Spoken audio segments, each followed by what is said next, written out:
Hey YouTube, thanks for watching. Here it is, it's the MK2 Deluxe Edition from Arcade1Up. I'm gonna be unboxing and reviewing this, and there's a couple things I wanna say before I get the video started real quick. Number one, I paid for this with my own money. I was not paid by anybody, I did not receive a free cabinet.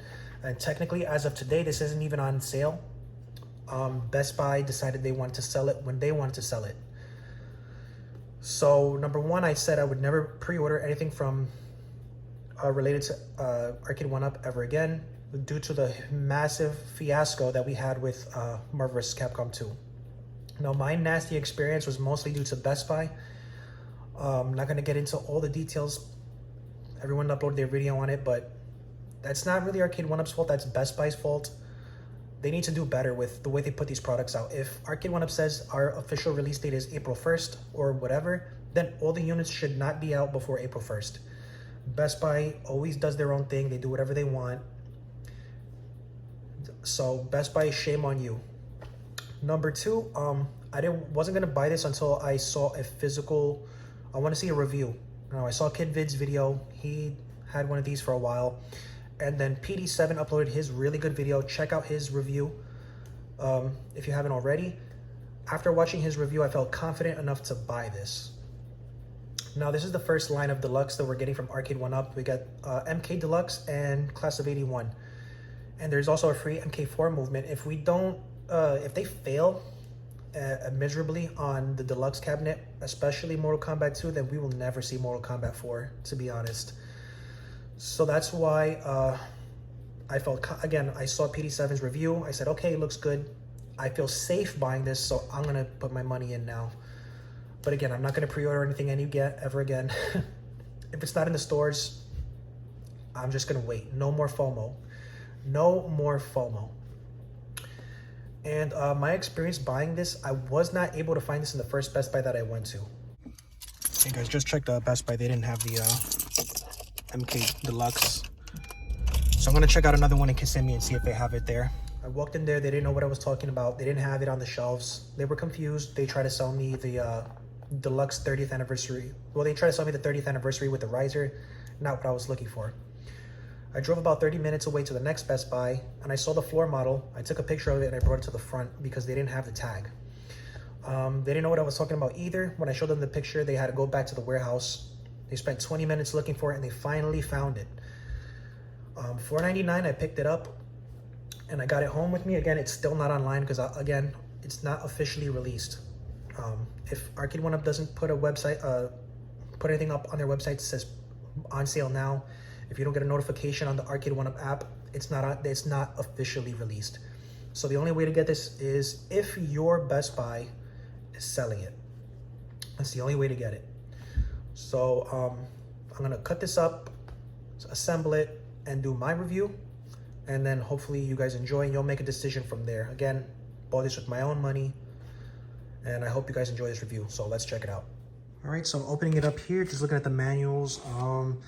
Here is the manual, and just like the other videos, this is the same advertisement, Fast and Furious. Probably gonna come out in May or June. The movie's coming out, I believe, in May. So just that's a look at that. Here's the Pac-Man Deluxe and Class of 81. All right. If you've seen PD7's video, you've already seen this stuff. So I'm not gonna waste too much time looking at the same stuff. Let's just put it together and skip all the stuff you've already seen before. All right, so here's the light up coin door, and I really like this. The beveled. How do you say that? Beveled. Yeah, the logo is beveled, which is pretty cool. I'm going to go ahead, before I even screw this in, I'm going to peel these off because I will be doing a light coin door mod. I think that they should all come with that, but if they don't, it's fine as long as it reduces the price of the cab significantly in some kind of way. If it's only going to cost a couple cents, then I don't know why they don't do it, but I don't know. So I'm going to pull that tape off just so that in the future I can throw the lights in there whenever I'm ready to do that. And hopefully this monitor is not cracked. Fortunately, it is a BOE, so if there's something wrong with the screen, I'll contact OneUp for a replacement, but I also have my MVC2 BOE that I have sitting around spare because I have the 20-inch in the other one. So usually these monitors come with an issue for me. there's always dust behind the screen and I always have to take it apart and fix it. So hopefully I don't have to do that this time. All right, so I got the panels and everything up laid up. All right, everything's laid out. I'm gonna put this together. You've seen assembly videos before, so I don't really need to do assembly. I don't need to show you a long video of assembly. Just follow the instructions and we'll see how it looks when it's all put together. All right, so here is the panel for the coin door. I took the red things out and I'm gonna drill holes for the light up coin doors. That's my mod. You don't have to do that. If you don't care about the light coin doors, you don't have to do this. I'm just gonna do this because they all need to have the light up coin door. There's no excuse for that. Let's get it drilled up, and then further down the line, someday down the line, I'll order some LED strips, or maybe I'll go to Retro 530 and get the LED kit. But let me go ahead and put those holes in there. Oh boy. So just as I expected, and you can't see it in the video, but I have a whole bunch of dust behind the bezel. I was worried about that. I knew that was probably gonna happen. It happens on every single one of my arcades. So I'm just gonna unscrew the bezel, get a Swiffer wipe, and wipe it off. Do not use a microfiber cloth. It has to be a Swiffer. If you use a microfiber cloth, it's gonna scrape everything across the screen and it's gonna be dirty and you'll never get it clean. Trust me, I know firsthand. And also be very careful. Lightly dab it. Look, you can see the speck up there. Lightly dab it because it could be metal particles or wood chips and you don't wanna scrape it across the screen and scratch it. So Swiffer wipe, take the screws off, Swiffer wipe it, and then we should be good to go. All right, so something that's a little bit interesting about this cab is when I was putting the P panel in, it kind of confused me because it was sticking out and it just didn't seem right to me, but I had to remember that this is a deluxe cab and it's not the same as the other one. So it is gonna jut out a little bit, and the way they designed this is that you kind of just do it in two parts and then you lift up one and you just put it on top of the other one. So I thought that was pretty interesting. All right, I haven't buttoned everything up yet. I still haven't put the screw hole covers in, but I have to make sure it works first, so. Oh, it's one of those. Okay, so it's not like the Marvel vs. Capcom. It's a little different, the button. You have to push it and it'll boot up.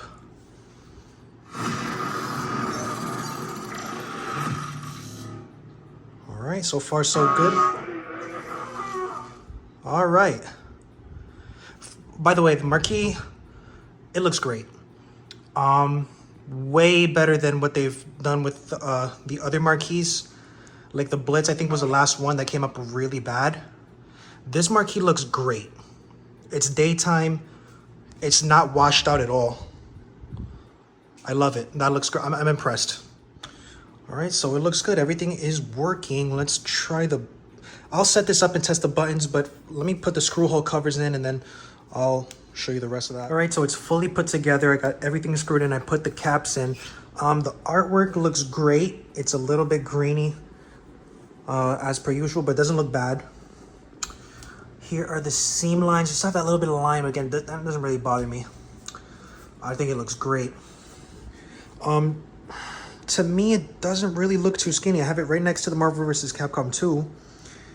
And yeah, it doesn't really look as skinny as I thought it was going to be, since everyone was saying it's thinner. It doesn't have the, you know, the riser around it, but no, it looks about the same. I love the design, man. I think it looks great. And again, I love that the marquee is not washed out. I love that they fixed that.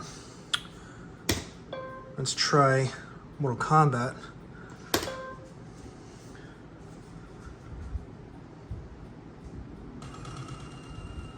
All right. Wow, that gets loud.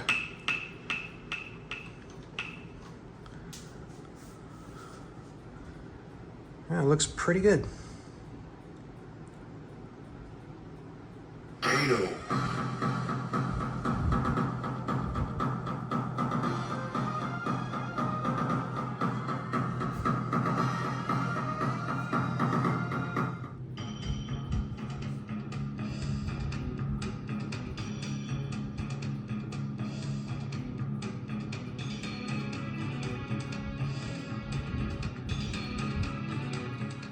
All right, so played around with it for a little bit, and let's talk about some of the pros and cons.